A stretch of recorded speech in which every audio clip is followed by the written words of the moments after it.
Hey everybody, welcome back to Northernlion, Plays the Binding of Isaac Afterbirth Plus. I'm very excited today. I'm in a good mood. We're closing in on 10 wins.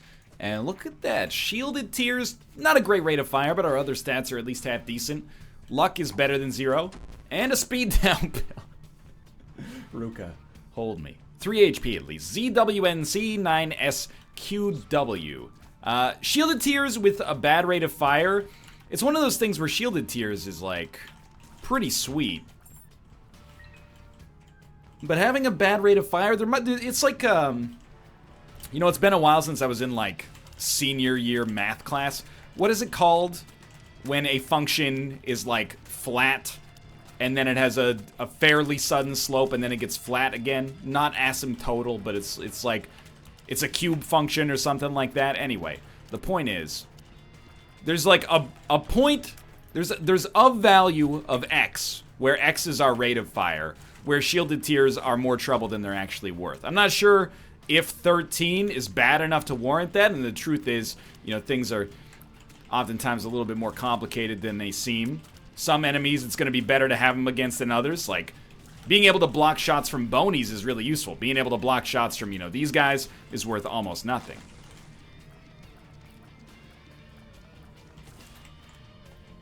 But when it helps, it helps. Anyway, now that we got all that nerd stuff out of the way, let's move along here. We've been playing well, good momentum. There is a Tinted Rock available if we can find a bomb. I think the boomerang, like, this is going to be like the nitpickiest thing I've ever said about Isaac. They should rebalance the boomerang so that... Wait a minute, was there a consumable I could get with the boomerang? There's like 1 penny back there, right? I didn't even think about that. They should rebalance the boomerang so that it doesn't cause you to stop shooting for so long when you use it. Okay, well, fine, we'll shoot this. Like, it's just annoying that using the boomerang necessarily incurs a little bit of a damage downgrade, you know what I mean? I don't know if we really want to shoot all these, but we'll see. Buying a Spirit Heart on the first floor tends to be fairly useful. Like, it sucks that the cost for using the boomerang effectively comes down to it causes you to not be able to shoot for like half the duration the enemy's frozen. It's not bad, like there's still good purposes for it, for crowd control and all that. You might say, well, if you could do that and you could spam it endlessly, then what's the cost to it? Well, the cost to it is that it's taking up your spacebar slot. The same cost that is like, oh, this is bad. Yeah. The same cost of like every, spacebar items. This guy just endlessly summons spiders. We really might as well just ghost him as quickly as we possibly can.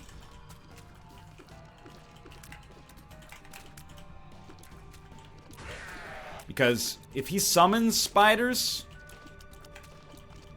there's no real reason for us to kill them because he'll just summon them again and we'll spend like, you know, half of our time or, you know, probably like 80% of our time on this boss fight just trying to deal with, you know, things that can be resummoned basically endlessly.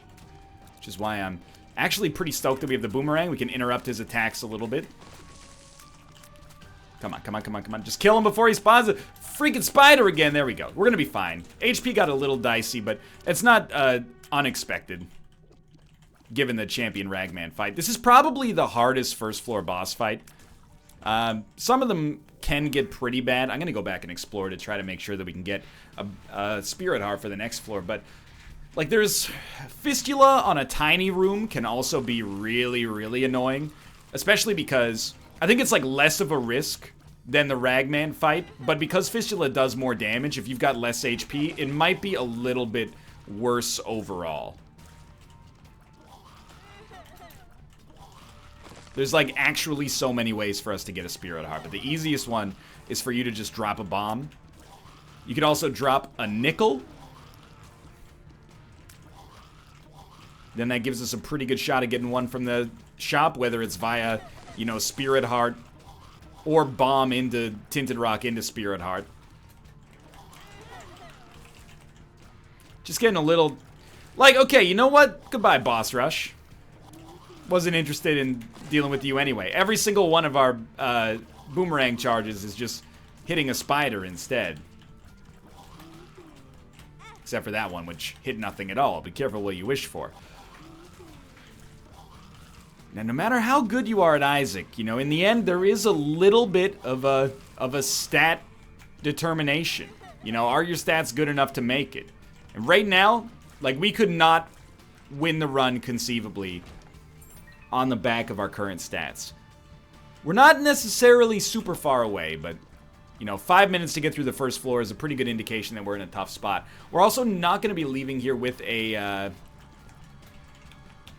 Spirit Heart, unless we get pretty lucky.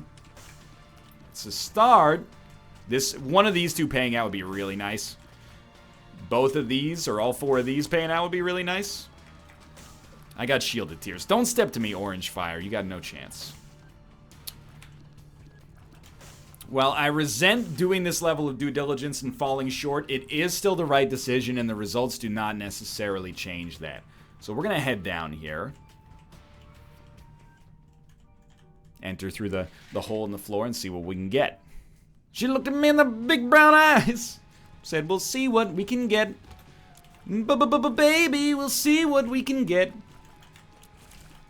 I want to rhyme it with settle in there somewhere, because I think that's, you know, fitting for the lyrics of the song, but I can't.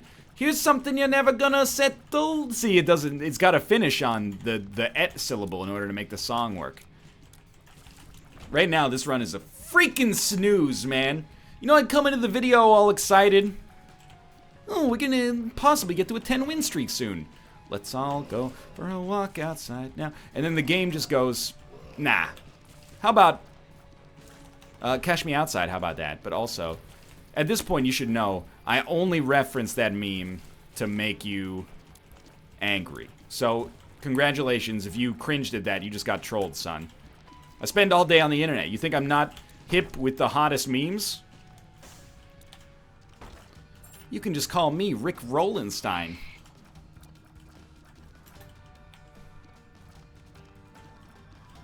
And this is my pawn shop. Not 9 lives. I thought that was a live bomb because it had a fuse, but it was actually just a particle effect in the background.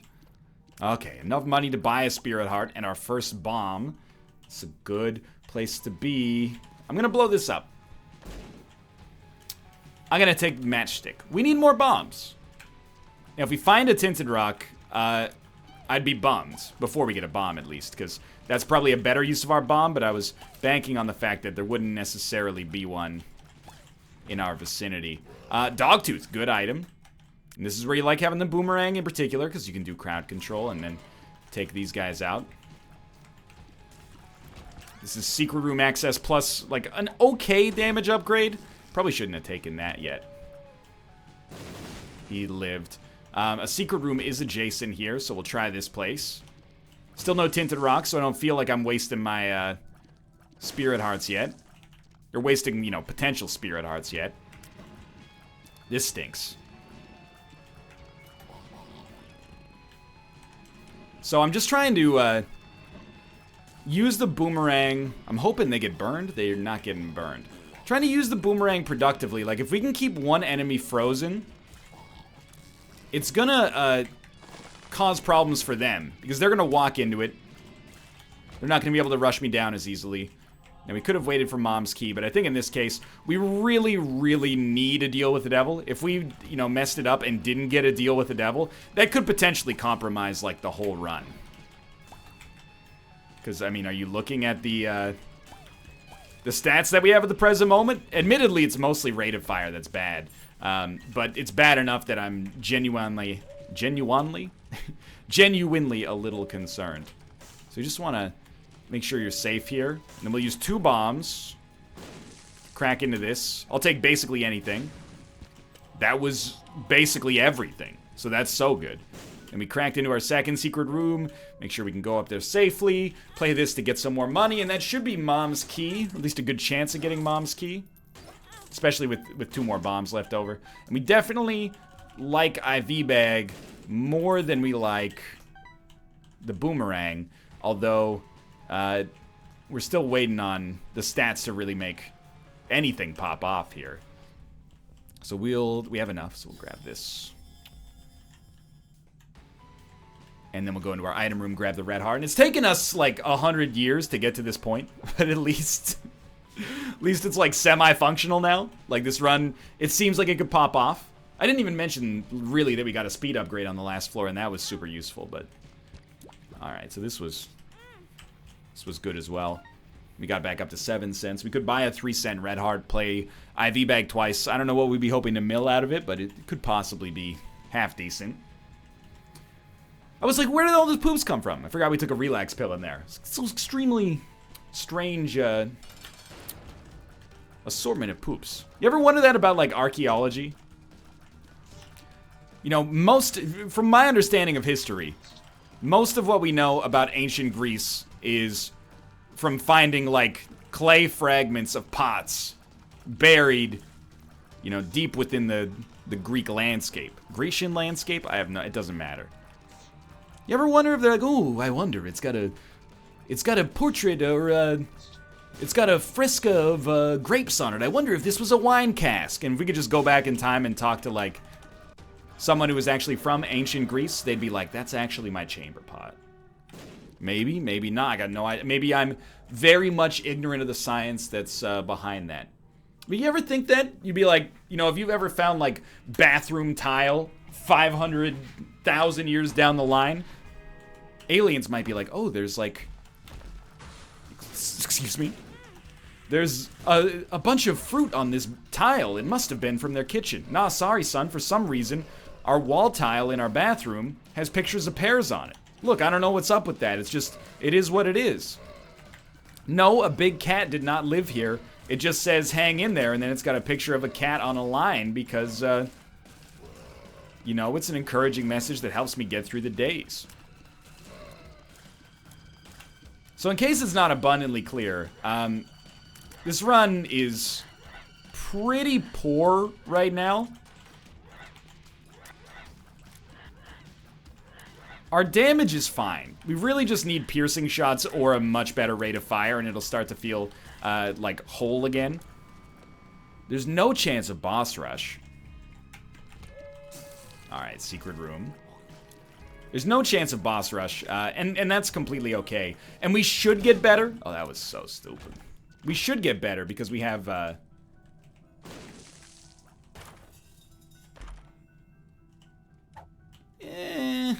don't know. They're both semi-useful. It should get better because we have Goat Head, but we gotta live long enough for it to get better, which could take some time here. Tammy's Head. Okay, it's one of my favorite items in the game, and we haven't had it in a while, so yeah, I'm gonna take Tammy's Head. The thing is, it's still not that good because our base stats are not that impressive, but we need anything that can give us offense. So, IV Bag, I will not accept the argument as valid that we take Tammy's Head too often, because its competition is IV Bag, which we also take all the time. So I think we're in the clear, you know, with respect to that. But we need to, again, like in particular, piercing shots. Shots that can hit an enemy shot, destroy the enemy shot, and then keep doing damage to the enemy are pretty valuable for us. So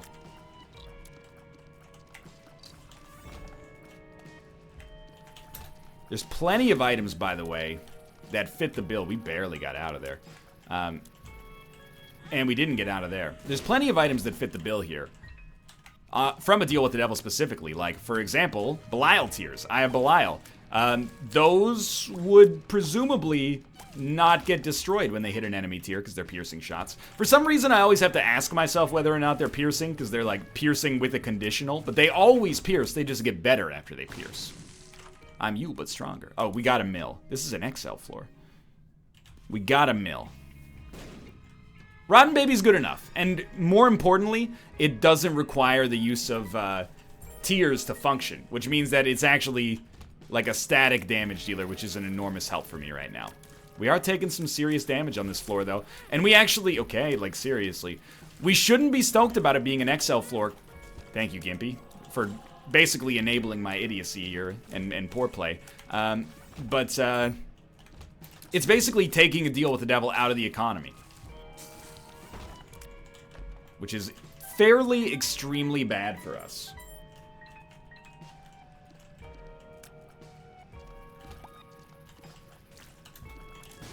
At least you got both of them. That's the big thing there. These should be dusted. Equally dusted. We got enough money for certain to make our shop worthwhile. Help. Not very smart on my part. Okay, I've lost focus. I started thinking about archaeology and it just, geez, it got me so hot and bothered that I gotta sit down and, you know, get my blood pressure back to normal. I sort of did want to be a historian when I was younger, but I was ignorant of what it actually means to be a historian. I feel like there should be a class in like 9th grade that just teaches you what jobs do. Because I don't know about you guys, but I thought like, what does a mathematician do? I still sort of don't understand in this day and age what a mathematician does. And this is the exact opposite of me belittling the profession. I actually don't know what you do with a math degree, except, I don't know, I guess you could be a math teacher for certain, or you can work in, like, cryptography or something like that. But I don't know what else you do. What does a mathematician do? I assume, with my relative, you know, some knowledge of academia, you do math research. What the heck is math research? Like, I'm so ignorant of what you do at high-level math, that the concept of math research makes no sense to me. Like, you're trying to find relationships between things? We haven't discovered all those? You gotta be an actual, like, a genius on an unfathomable level. But anyway, similarly, I was like, what does a historian do? They know a lot about history, but you don't just get paid to know a lot about history. I guess if you don't become a professor, the jobs might be like a little, or an author maybe, the jobs might be a little few and far between. But I just genuinely don't know. Like, when it comes to trades, you can be relatively aware of what's going on, right? Like, what does a plumber do? You know, they fix plumbing.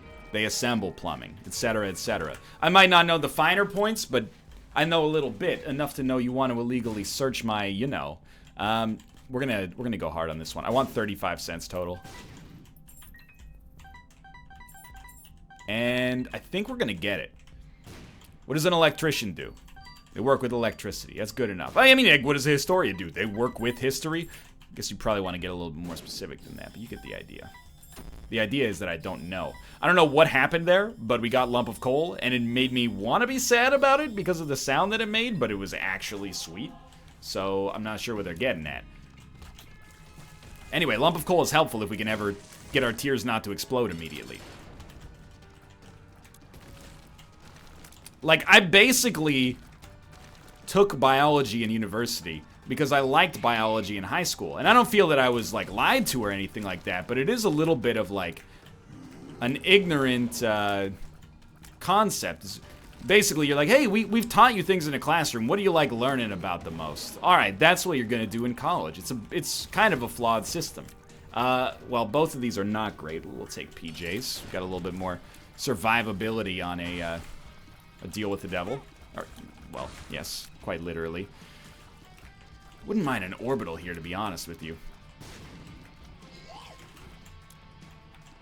You need a course that teaches you, like, what jobs do. We had a careers class, but we had kind of a weird situation. Like, it's a mandatory half-credit course, so it's like a 6 or 12-week thing in high school. We'll take tiers up for certain. That's extremely warranted. And they introduced it, like, relatively recently, like, within the past 20 years. At the time, it was relatively recent, at least. A second lump of coal. All right. We left a key behind, but that's all right. We also... No, I think we're good to go. So that was supposed to be, like, this guy's going to be, like, your career counselor for, like, 6 weeks or 12 weeks. And then, you know, you'll learn about what professions do, and it's kind of a joke course. Like, everybody is going to get, like, at least 80 in this course, probably. But it gives you kind of a foundation for figuring out what you're going to do for the rest of your life, which is important when you're getting to be that age, you know? And everyone goes, oh, that class is a joke. Which is true from, like, a grade standpoint, but at the same time, it's also, like, one of the most universally practical classes I took in high school, except for the fact that our teacher was, like, 80 years old. And this isn't to insult him, but he was, like, having health problems. So he literally, like, maybe a month into the class, got a detached retina, which is apparently a fairly serious thing. It sounds like, oh, they just, you know, put it back on there. But no, he was like out of commission for the rest of the semester. So we had the same substitute teacher every day for almost the rest of the semester. So we just watched like a lot of videos. Like a lot of videos. An extreme amount of videos. So in the end, I would say we probably didn't get quite as much out of that course as I would have liked. It's another XL floor? Yo, not cool, buddy. I want my deals with the devil. This is one of the few situations in which, like, I'm weak enough that I won't even entertain the thought of going to boss rush. Oh, my Atlanta. Okay, just, you gotta roast him. You gotta roast him. He's been roasted. Now get on the other side of the map and roast him again. We do want the orbital. Dude, this run is weird. It is... Well, let's not insult it yet. First off, it's got feelings just like the rest of us. Secondly, Gimpy is keeping us alive. Thirdly, we haven't been playing that well, so it's kind of rich to be like, oh, the run's screwing us. But eighthly, wherever we are in our metaphor here, we have 2 item rooms left on this floor. And maybe some more, you know, random stuff that could be useful as well. But with 2 item rooms left on this floor, there's a conceivable chance we could get something that completely changes the tone of the run. For example, literally any form of piercing shot. And to be fair, the orbital pickup is really, really good as well.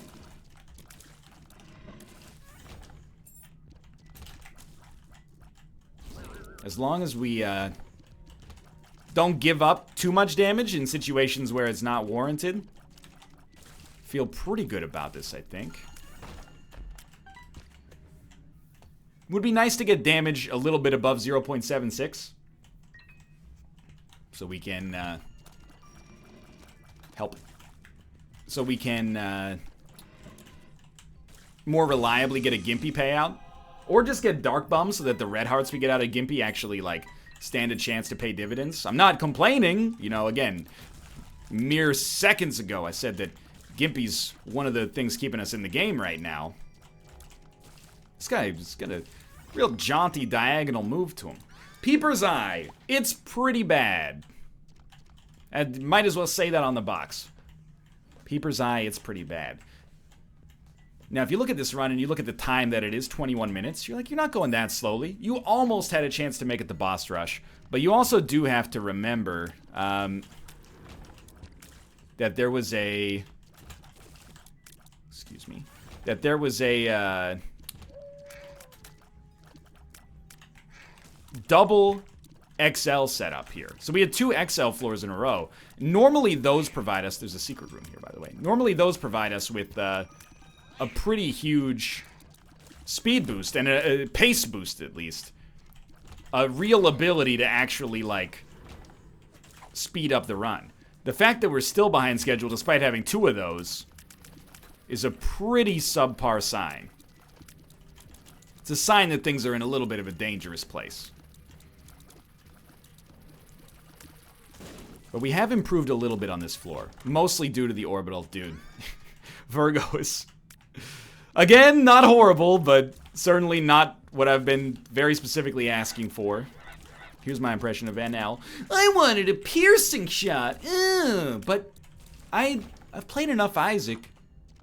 I feel like I can be a little snobby about it. I said right, even knowing that nobody's going to agree with me on that, which is fair. But, like, you know, no secret room. Okay, so the secret room must be up in our other room then. Like this one. Yeah, it must be right here.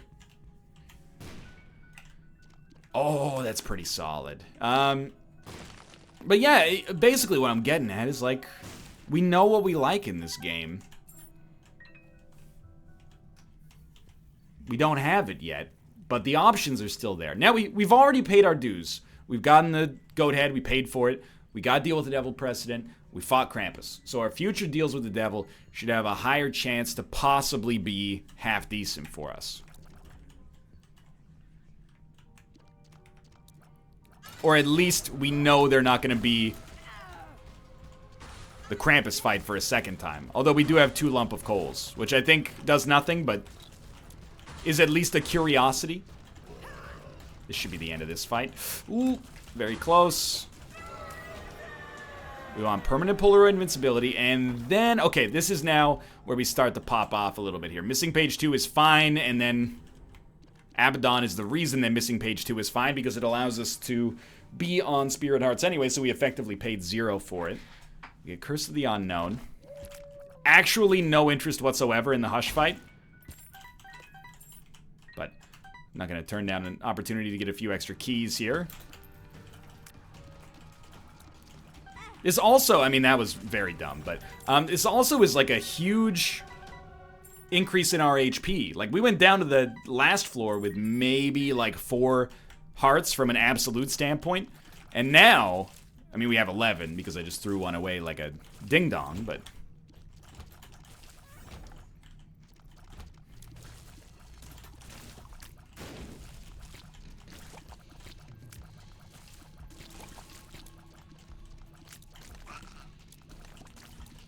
The big thing here is,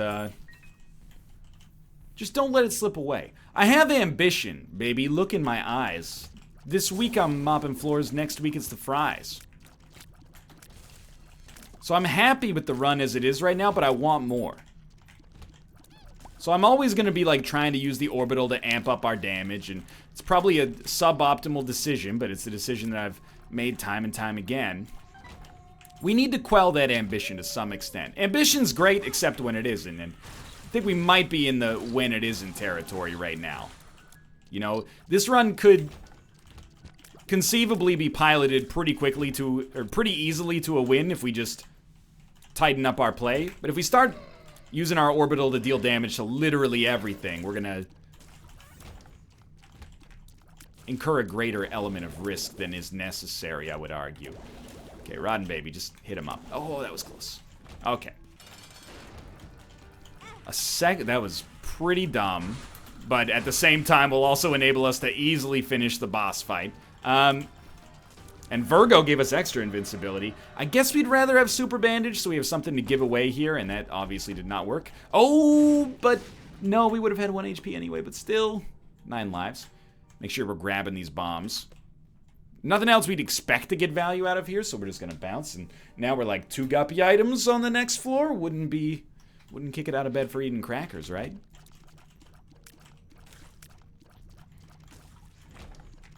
I will say there's one thing I know with certainty in Isaac. I don't know much, except a lot about living and a little about love, according to Alan Jackson. That's right, that song's about me. You didn't know that?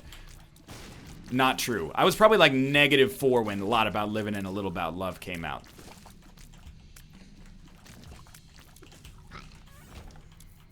The one thing I know is that if your 9th win is hard, your 10th win's gotta be easy. It's written in the tomes.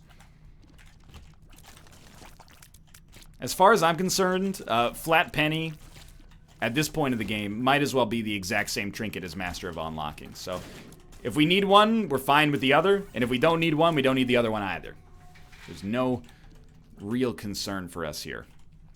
I wonder about that sometimes, you know, like when I was like 15, 16, I was really, really into the music scene. Not necessarily really, really into music, but really into the music scene, you know? Like, oh, the new Wolf Parade album's coming out, and blah, blah, Pitchfork Media, blah, blah. And I'm not even disparaging my past self. Got into a lot of good stuff as a result of that. But I'd always think, like, man, it would have been... What if you were alive in, like... You know, the Manchester era when the Stone Roses were popping off? What was that like? And then I realized that, like... If my kids are like that, they're gonna be like, what was it like growing up in the golden age of, like, Radiohead? Once every 3 or 4 albums coming, or once every 3 or 4 years coming out with a sweet classic album. And you're like, well, mostly I just listen to Snoop Dogg's Nothing But a G Thang on YouTube and other meme music. Because the legacy hasn't been established yet, right? Like... Now, you look back and you go, it would be amazing to get in like a time machine and be like, I'm going to be at that first Beatles concert or something like that. And I'm going to heckle them and say, you're never going to do anything. They're all going to laugh at you. We're not going to fight. Oh, dude, we got piercing shots. Is it worth getting other stuff here? Yes, because we have 9 lives. I'll take the raw damage. Let's go. And, like, let's go, though, because we're not fighting Hush. But that's because you have the perspective of knowing what's going to happen. As of right now, it's like, you know, oh, another classic Radiohead album. Surprise, surprise. But there will be people like that. I hope it's like that, at least, because that would make me feel like we lived in an era that's good for art. Everyone's always like, I hate it. I mean, I've done this rant like 10 times, but, you know, I've been listening to a lot of Men at Work lately. A band that I had previously written off as a one-hit wonder for Down Under, and maybe a two-hit wonder for Who Can It Be Now. But, you know, listening to the greatest hits, I'm like, this band had some jams. Overkill is like an actual cerebral, well-written song. It's touching, like, it's relatable. There's great stuff going on. And I should know because of Colin Hay, but still. You know, if you ever watch a Men at Work music video on YouTube, which I know firsthand because I've been doing so, on occasion at least, in between recording Myriad Isaac episodes, people are always like, this is when music was great in 1983. And then you go back and you watch like a music video that came out in, you know, 1981. This is when music was good. You go watch a recording of, you know, Robert Johnson from the 1930s. This is when music was at its peak. Like, I'm not even convinced that people on YouTube even enjoy music. They just enjoy the concept of listening to something that they feel is superior.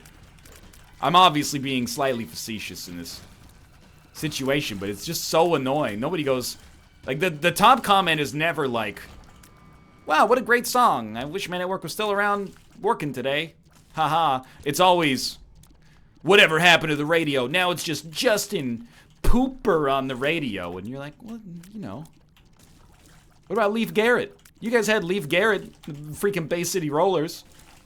You go to a Bay City Rollers music video, people will be like, this is when music was at its peak. I don't think that's true. That's what it's going to be like if YouTube's still around in like 30 years. Guaranteed there'll be some, I was going to say trash, but that just makes me what I hate. There's going to be some trash on the radio. That was so good. It's just going to be like a series of bits and bleeps, and the kids are going to be like, you don't understand, Mom. And you won't understand, because that's what it means to be a part of a, you know, contemporary generation. However, there's going to be like Justin Bieber's Sorry music video on YouTube, and it's going to have 9 billion views, and all the comments are going to be like, this is when music was really music. And they will not see the irony, and I will be, you know, long dead, but having uploaded my brain to the cloud, I will laugh at them and say, don't these fools realize? Take a look at the comments, leaving all the same words. Oh man, wonder if they'll ever know. They're in the best-selling show. It's David Bowie's Life on Mars. Credit given where credit is due. Oh, man. Okay, so it's not a particularly slow run. Take a look at... Does it say slow, man? Take a look at the slow run. Beating up the wrong guy. Oh, Dan. I wonder if he'll ever know. He is the Gieslinger Show. But we're still, like, pretty below average. But we're making it up with our piercing shots in a big way here. It's actually driving, like, a lot of the value. Where's our second secret room, buddy?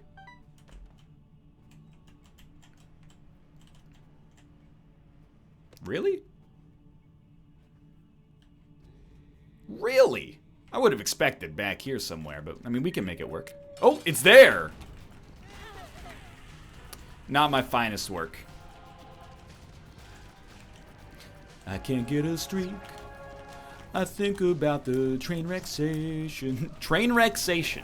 New, oh, you haven't heard of the train wrecksation? We are the train wrecksation. Should probably be the last Isaac episode for today. My brain is rotting out of my skull. Video games. They were right. What can I say? Please be dead. Okay. Second secret room. Second secret room. 3 black cards. Should be enough to carry us. No left hand. We're good to go. We don't need the bomb. Should be and are 2 different phrases, and they're 2 different phrases for 2 different reasons. However, I think all we need is like a little bit of help from these chests, and we're off to the races. I'm not sure if that's help or hindrance, but probably take it either way. I'm not in much of a position to be naysaying. Oh, never mind, we're at the boss fight, so we will not be taking that. Because we got the world's greatest telepills that just took us directly to the boss. I mean, with 0.76 luck, probably not missing out on much from like an opportunity cost standpoint. And I'm ready to go. Like, pop this devil card and put this run in the books, man. This is the one where we proved, you know, we can take a half-decent run and make it work. Hopefully next run, we just go out of control, you know, crap on the enemies. Honestly, I welcome the invincibility, so you cannot hurt me. It's the easiest money ever made. I wanted to put myself right under the chest so that even if the void portal showed up, it wouldn't do anything. But for now, thanks for watching. I hope you guys enjoyed the episode. If you did, click the like button. That's 9 in a row. We're back in it. If you enjoyed the episode, click the like button. Helps out a great deal. Of course, subscribe if you want to see more in the future. But for now, thanks for watching, and I will see you next time.